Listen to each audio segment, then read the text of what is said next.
Assalamualaikum warahmatullahi wabarakatuh. Perkenalkan, nama saya Muhammad Faisal Firmansyah, NIM 1804911000021. Nah, di sini saya akan menjelaskan tentang pengembangan robot cerdas pada masa depan. Nah, sebelum saya lanjutkan ke topik selanjutnya, saya akan menceritakan atau membahas sedikit tentang robot cerdas eh, untuk masa ke depan itu bagaimana. Nah, jadi gini, di sisi lain kita juga perlu adanya robot untuk membantu atau meringankan beban pekerjaan dari masyarakat kita sendiri. Karena semakin bertambahnya tahun atau fase periode, sekarang juga sudah memasuki fase industri 4.0. Nah, selanjutnya akan ada perubahan menjadi industri 5.0 seperti itu. Nah, lanjut kita ke topik selanjutnya, yaitu robot cerdas. Nah, apa itu robot cerdas? Dalam kemajuan era industri 4.0, robot memainkan peran penting dalam kehidupan sehari-hari, terutama dalam hal medis. Nah, dalam hal medis ini biasanya robot tersebut itu membantu dalam hal operasi atau hal-hal yang sekiranya dalam hal medis tersebut membutuhkan penelitian yang tinggi, lalu transportasi internet, dan lain-lain. Pada tahun 2015, pembuatan pertama robot cerdas, lalu ada 3 aspek dalam terciptanya robot cerdas tersebut, yaitu pertama, teknologi industri tradisional. Nah, teknologi industri tradisional ini sendiri yaitu seperti motor servo, pengontrol, dan peredam. Lalu dua, sudah terintegrasi ke dalam kehidupan masyarakat. Ketiga, manusia dan robot sudah saling berkolaborasi dan interaksi. Nah, poin nomor 3 ini sudah saya jelaskan ke pertama tadi. Manusia dan robot itu saling membutuhkan atau saling memiliki simbiosis mutualisme, saling menguntungkan. Di sisi lain juga uh, lambat laun untuk pekerjaan yang dilakukan manusia sudah tergantikan oleh robot seperti itu. Nah, selanjutnya yaitu teknologi robot. Nah, teknologi robot ini sendiri yaitu teknologi yang cukup canggih dan melibatkan banyak aspek, termasuk elektromekanika, kontrol otomatis atau yang kita sebut sistem kontrol seperti itu. Lalu teknologi sensor. Nah, sensor ini sendiri juga sudah banyak macamnya, terutama dalam robot industri itu juga sudah memiliki sensor yang eh, di atas rata-rata seperti itu. Nah, lalu robot khusus juga adalah robot yang digunakan untuk situasi lingkungan yang khusus, yang dapat membantu menyelesaikan tugas yang berbahaya dan membutuhkan presisi yang sangat tinggi. Nah, contohnya ini yaitu tadi robot medis, lalu robot militer. Nah, robot militer ini kita ambil contoh pada robot eh, penjinak bom seperti itu.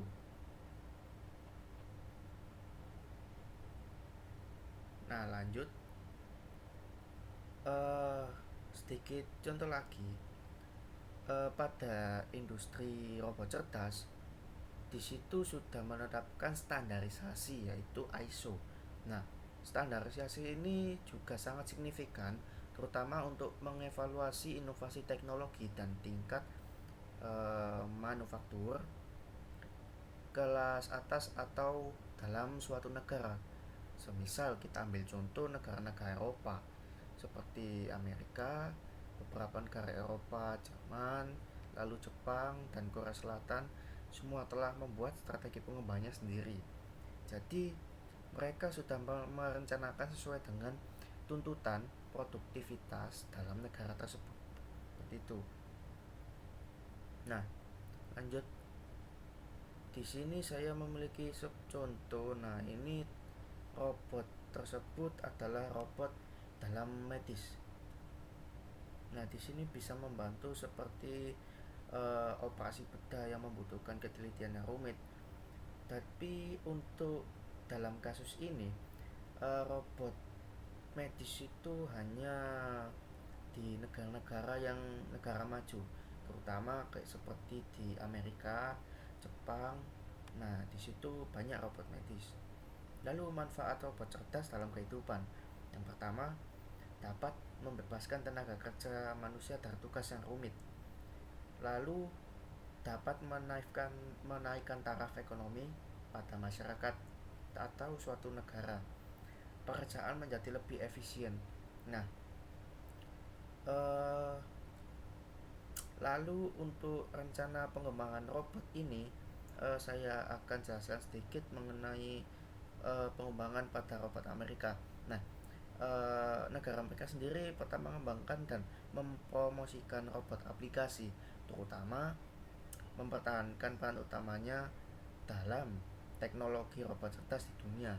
Nah, untuk robot aplikasi ini atau pengembangan pada robot Amerika yaitu pada urutan pertama dalam robot cerdas pengaplikasian seperti itu. Lalu untuk penelitiannya lagi ada penelitian teknologi dan status aplikasi robot cerdas pada logistik seperti itu. Kita lanjut untuk pembahasan selanjutnya yaitu apa saja teknologi utama dan terdepan dari robot cerdas. Nah, belum banyak orang yang mengetahui bahwa menurut tingkat kematangan atau suatu urgensi pada teknologi terkemuka sebagai besar robot yang disebutkan di atas dapat mewujudkan industrialisasi pada negara tersebut. Nah, perlu adanya riset dan inovasi teknologi yang unggul. Jadi, bukan hanya sumber daya manusianya saja, tetapi juga teknologi yang dibutuhkan untuk menciptakan suatu robot cerdas tersebut. Nah, selanjutnya yaitu lanjut. Nah, di sini saya akan membahas teknologi-teknologi apa saja yang terdapat pada robot cerdas. Yaitu pertama, kita bisa ambil teknologi kolaborasi manusia dan robot. Lalu teknologi navigasi otonom di bawah lingkungan non struktural. Lalu sistem robot multi agent dan masih banyak lagi. Lalu teknologi terdepan yang inovatif dari robot cerdas adalah teknologi BGE atau berarti bahwa perintah dari otak manusia dapat langsung ditransfer atau diprogram ke terminal mesin yang ditujukan dengan mengumpulkan, mengenali, dan mengubah aktivitas listrik, sistem saraf, dan sinyal karakteristik pada robot tersebut. Seperti itu. Lalu prospek dari adanya robot cerdas ini terhadap lingkungan atau suatu negara yaitu pasti pada masa yang akan mendatang semua teknologi atau negara sudah berlomba-lomba untuk memajukan teknologinya, terutama pada bidang robotika atau pengaplikasian.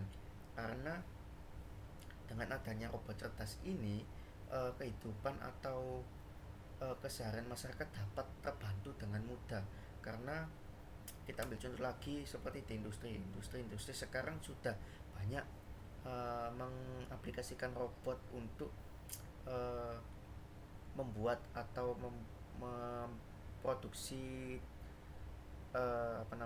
memproduksi suatu barang dari pabrik tersebut. Jadi tetap ada manusia, tetapi manusia tersebut hanya sebagai operator dan itu pun hanya beberapa. Jadi untuk robot cerdas ini manfaatnya yang sangat sangat sangat diperlukan untuk masa yang akan mendatang seperti itu. Nah, selanjutnya cukup sekian presentasi dari saya. Jadi kurang lebihnya mohon maaf. Wassalamualaikum warahmatullahi wabarakatuh.